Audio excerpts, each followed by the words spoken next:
Batu Kawan tak bangun tapi saya jemput. Terima kasih Tuan 10 minit Speaker. ya. Okay. Terima kasih. Batu Kawan ingin berterima kasih di atas peluang untuk berbahas usul menjunjung kasih tita diraja Tuanku Yang di-Pertuan Agong. Salam perjuangan, salam reformasi, salam bersih dan salam ubah kepada Yang Mulia Tuan Speaker dan barisan ahli-ahli Dewan Rakyat di Dewan yang bersejarah ini. Saya ingin mengambil kesempatan ini untuk mengucapkan tahniah di atas pelantikan Tuan Speaker ke Dewan Yang Mulia ini dan pada masa yang sama mengucapkan Al-Fatihah di atas pemergian Allahyarham Dr. A. Rahman Mokhtar, Adun Kuala Besut baru-baru ini. Saya juga ingin mengambil kesempatan ini dengan tulus ikhlas mengucapkan setinggi-tinggi terima kasih kepada pengundi-pengundi saya di Batu Kawan yang telah memberi saya dan Pakatan Rakyat mandat untuk mewakili mereka dan bersuara untuk mereka di Dewan Yang Mulia ini. Tuan Speaker, 18 tahun yang lalu mendiang ayah saya, Pi Patu, telah berdiri di Dewan Yang Mulia ini dan dalam ucapan menjunjung titah diraja telah menyentuh isu pilihan raya yang ke-9 yang tidak bersih, tidak adil dan tidak bebas. Sudah begitu lama giliran saya pula untuk membahas berhubung dengan isu yang sama. Dengan izin, unclean, unfair and unfree elections. Memang tidak dapat dinafikan bahawa Barisan Nasional telah sekali lagi membentuk kerajaan selepas PRU ke-13 baru-baru ini.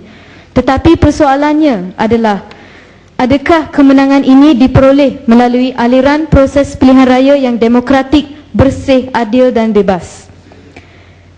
Bukan Pakatan Rakyat sahaja yang memfailkan petisyen pilihan raya umum ke-13, malah sejumlah 21 petisyen pilihan raya telah difailkan oleh pihak Barisan Nasional juga. Bahkan jumlah yang pada awalnya yang dirancang merupakan 50, 2 kali lebih banyak dari petisyen Pakatan Rakyat. Wakil Barisan Nasional juga tidak puas dengan keputusan pilihan raya yang dijalankan. Tetapi kuman di seberang laut nampak, gajah di depan mata tak nampak. Tuan Speaker yang dihormati, tidak boleh dinafikan juga bahawa pelantikan dan pelucutan jawatan pengurusi SPR hanyalah di dalam tangan Yang di-Pertuan Agong. Akan tetapi keangkuhan dan ketakburan pengurusi SPR telah menggelapkan hati beliau kerana beliau lupa bahawa perkara 114 yang termaktub di dalam Perlembagaan Persekutuan menyatakan Yang di-Pertuan Agong hendaklah mengambil perhatian tentang peri mustahaknya suatu Suruhanjaya Pilihan Raya yang mendapat kepercayaan awam. Kepercayaan awam atau public confidence terhadap SPR sudah lama terhakis di bawah satu kerajaan yang telah membenarkan rasuah, penyalahgunaan kuasa dan penyalahgunaan dana awam membara, bermaharajalela dan merebak kepada institusi awam seperti SPR. Pengurusi SPR mesti meletak jawatan supaya dengan kepimpinan baru, proses pilihan raya, terutama sekali dalam pilihan raya kecil Kuala Besut, mendapat kepercayaan rakyat sekaligus dapat mengembalikan demokrasi di atas landasannya. Saya berdiri sini untuk menegaskan bahawa rakyat Malaysia yang turun padang untuk menuntut pilihan raya yang bebas, adil dan bersih, yang membantah keputusan pilihan raya yang disebabkan kepincangan oleh SPR dalam menjalankan proses pilihan raya yang lepas, bukanlah untuk menggulingkan kerajaan atau menjatuhkan kerajaan. Saya pasti yang berhormat yang ada dalam Dewan ini faham, rakyat bukan anti-SPR mahupun anti pengurusi SPR. Peperangan PRU 13 ini sebenarnya bukan hanya lawan di antara parti politik, tetapi terasnya adalah menentang segala bentuk kerakusan, skandal, penyelewengan, penyalahgunaan kuasa, penyalahgunaan wang, politik perkauman dan politik wang. Kerana inilah rakyat Malaysia membanjiri jalanan dengan keberanian di dada untuk menegakkan demokrasi, keadilan dan kebebasan.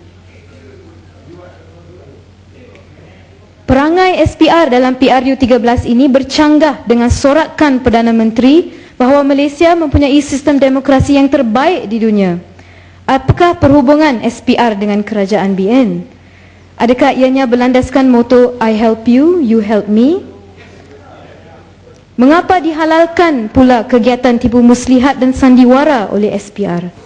Mengapa takut untuk melepaskan jawatan sebagai pengurusi SPR? Tuan Speaker yang saya hormati, pada bulan April 2010, pengurusi Suruhanjaya Bebas Pilihan Raya Kebangsaan atau Independent National Electoral Commission, Maurice Iwu, telah diarahkan untuk segera meletak jawatan oleh Presiden Nigeria Goodluck Jonathan, seorang yang menerajui reformasi pilihan raya di Nigeria berdasarkan dakwaan wujudnya ugutan terhadap pengundi, kegiatan samsing, politik wang dan pilihan raya yang berdarah.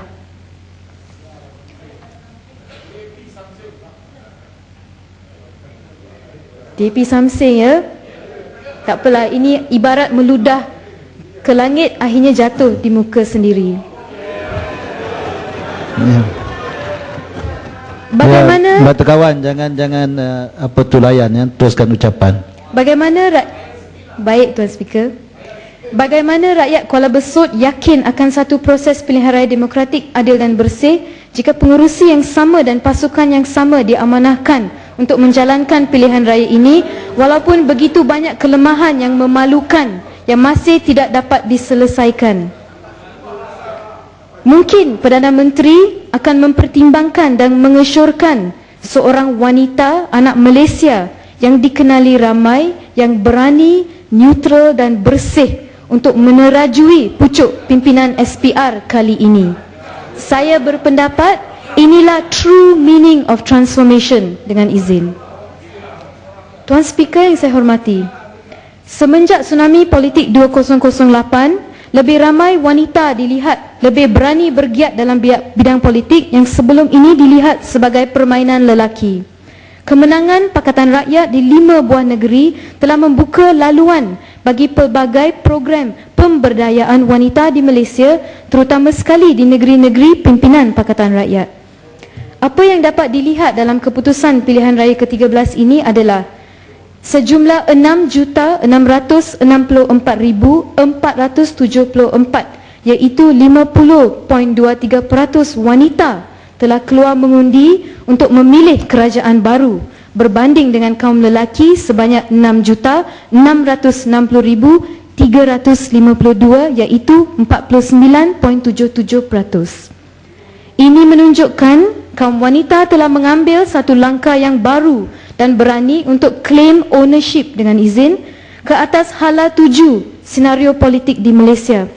Pada satu ketika dahulu, parti DAP yang telah lama berkempen untuk mendesak kerajaan persekutuan agar mengeluarkan bahagian Women's Affairs dengan izin yang sebelum ini di bawah Jabatan Perdana Menteri kepada pembentukan satu portfolio baru, Kementerian Wanita yang penuh atau dengan izin full-fledged ministry. Asakan bertubi-tubi oleh pemimpin wanita DAP, terutamanya dalam deklarasi wanita DAP Tanjung dan NGO wanita yang lain, sekian lama akhirnya membuahkan hasil dengan tertubuhnya Kementerian Hal Ehwal Wanita untuk pertama kalinya di Malaysia. Malangnya pada tahun 2012, 11 tahun selepas pimpinan Kementerian Wanita dipegang oleh seorang dari kaum Hawa, Datuk Seri Najib Tun Razak menyandang jawatan Menteri Pembangunan Wanita, Keluarga dan Masyarakat menjadi pemimpin lelaki yang memegang portfolio wanita di Malaysia. Satu indikasi bahawa Barisan Nasional tidak serius dalam perjuangan pemberdayaan wanita dengan aksi pemimpin lelaki BN merembat satu daripada 2 jawatan yang dipegang oleh kaum wanita dalam Kabinet Barisan Nasional. Adakah ini maksud tersirat Barisan Nasional buntu, tidak tentu arah dan tiada seorang pun pemimpin wanita yang berkaliber untuk menjawat jawatan menteri bagi portfolio wanita? Ataupun benarkah Perdana Menteri syok dalam melantik dirinya sebagai Menteri Wanita tanpa menghiraukan sensitiviti ragutan peluang bagi seorang wanita untuk menyandang jawatan pemimpin? Tuan Speaker yang saya hormati, masa cukup nak menggulung. Ya, sudah. Akhir kata, pada bulan Julai 2012, Perdana Menteri telah mengumumkan pemansuhan Akta Hasutan 1948 dan pada masa itu untuk menawan semula momentum bagi reformasi politik sebelum PRU 13. Beliau berkata Akta Hasutan ini akan digantikan dengan National Harmony Act atau Akta Keharmonian Nasional dengan alasan melindungi kepaduan di antara kaum dan memupuk keharmonian di antara agama. Memanglah satu pengumuman penting telah dibuat, tetapi apa yang dilihat adalah kerajaan tidak walk the talk, di mana tuduhan terhadap ahli parlimen Bukit Gelugur masih status quo. Jika kerajaan benar-benar mahu satu transformasi, maka tindakan bona fide yang boleh mendapat kepercayaan rakyat adalah untuk menarik balik kes tuduhan akta hasutan terhadap Bukit Gelugur.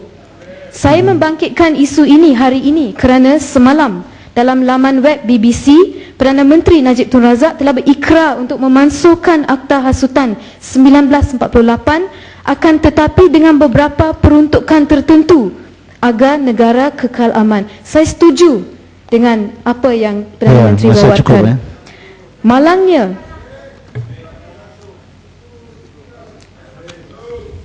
Malangnya, akta ini, beliau berkata, akta ini akan kita mansuhkan tetapi keamanan dan keharmonian Malaysia mesti dikekalkan. Perubahan politik di Malaysia mestilah bermula from within. Tuan Speaker, 1 minit lagi, saya orang baru. Datang dari utara. Kebebasan untuk mengeluarkan kata-kata yang menggugat kestabilan dan slow action ke atas pihak yang bersalah ini menunjukkan tidak wujud iltizam politik atau falsafah pentadbiran yang betul dalam negara ini untuk membantras ketaksuban perkauman. Pada tahun 1995 dari petikan Hansard Parlimen, 5 hari sebelum hari pengundian PRU ke-9, dalam satu ceramah di Johor Bahru, Dr. Mahathir telah membangkitkan kembali hantu 13 Mei dengan mengatakan bahawa sekiranya BN gagal menguasai majoriti 2/3 kuasa memerintah, maka peristiwa 13 Mei akan berulang.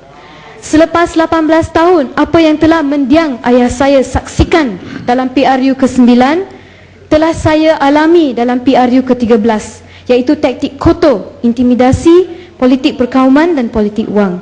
Kini, $1 million question dengan izin adalah bilakah akta hasutan 1948 akan dimansuhkan, dan dalam semangat demokrasi berperlembagaan, saya menggesa agar tuduhan hasutan yang dilemparkan dengan niat jahat terhadap pemimpin Pakatan Rakyat atau NGO ditarik balik dengan serta-merta dalam menunjukkan keikhlasan dan komitmen untuk mentransformasikan negara ini. Ya, batu kawan 1 minit lagi. 7 Cukuplah, tahun batu lagi.